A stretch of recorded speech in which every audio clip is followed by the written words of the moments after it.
Hello guys, તો હું છું મિનલ અને આજે આપણે જઈ રહ્યા છીએ સણાદર વિશ્વકર્મા દાદાના દર્શન કરવા માટે. કારણ કે આજે છે વિશ્વકર્મા જયંતિ અને તમને બધાને ખબર જ હશે કે અમારા પંચાલ સમાજના આરાધ્ય દેવતા ગણાતા વિશ્વકર્મા ભગવાનના દર્શન કરવા આજે તો જવું જ પડે. તો દૂર દૂરથી લોકો અહીંયા આગળ આવતા હોય છે સણાદર દર્શન કરવા માટે. તો પહેલાં તો સણાદરમાં જ વિશ્વકર્મા ભગવાનનું મંદિર હતું, તો બધા પંચાલ સમાજ અહીંયા આગળ જ એકત્રિત થતો અને ભગવાનના દર્શન કરતા, સમૂહ લગ્ન બી અહીંયા આગળ થતા. પણ હવે તો અમદાવાદમાં બી અમુક મંદિરો બની ગયા છે, 2 થી 3. એટલે ત્યાંના લોકો ત્યાં આગળ દર્શન કરે છે અને આજુબાજુના ગામડામાં રહેલા પંચાલ સમાજ અહીંયા આગળ દર્શન કરવા માટે આવે છે. તો પહેલાં તો આપણે કરી રહ્યા હતા અંબે માના દર્શન.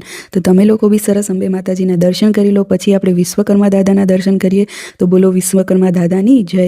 અને આ દેવતા એવા દેવતા છે જેમને સ્વર્ગલોક, પુષ્પક વિમાન અને આપણા ગુજરાતમાં આવેલું દ્વારકા, એમનું નિર્માણ પણ આ દાદાએ જ કરેલું છે, આ ભગવાને જ કરેલું છે.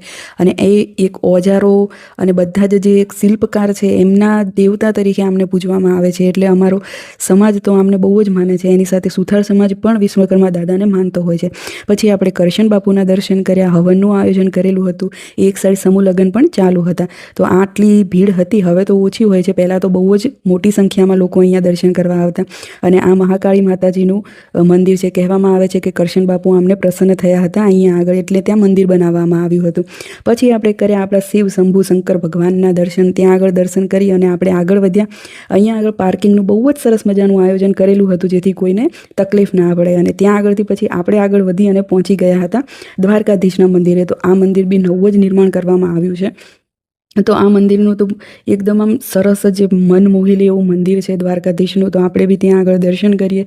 તો દર્શન કરવા માટે આપણે ત્યાં આગળ પહોંચી ગયા હતા. બધા લોકો દર્શન કરી રહ્યા હતા.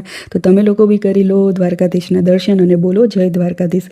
ત્યાં આગળથી દર્શન કરી લીધા અને પછી હું નીચે ત્યાં આગળ બીજા નાના નાના મંદિરો બનાવેલા છે એમના સેવકોના, જેમને એમનું શ્રદ્ધાથી એમનું માન ધર્યું હતું, એમના હું તમને દર્શન કરાવું. તો બજરંગદાસ બાપુ છે, અહીંયા આગળ સાઈ બાબા છે, અહીંયા આપણા ગોગા મહારાજનું મંદિર છે, ત્યાંથી આગળ જલારામ બાપાનું મંદિર છે અને ત્યાં આગળથી ગજાનંદ બાપાનું મંદિર છે. તો અહીંયા તમે ધજાના બી દર્શન કરી લો, કારણ કે ધજાનું બહુ મહત્ત્વ હોય છે દ્વારકાધીશની ધજાનું. અને આ ગજાનંદ બાપા છે. ત્યાં આગળથી નીકળી અને અમે લોકો આવી ગયા હતા જમવા માટે. તો અત્યારે તો બધા લોકોએ જમી લીધું હતું, હું અને મમ્મી મોડા પડ્યા હતા, તો અમે લોકો બી જમવા બેસી ગયા.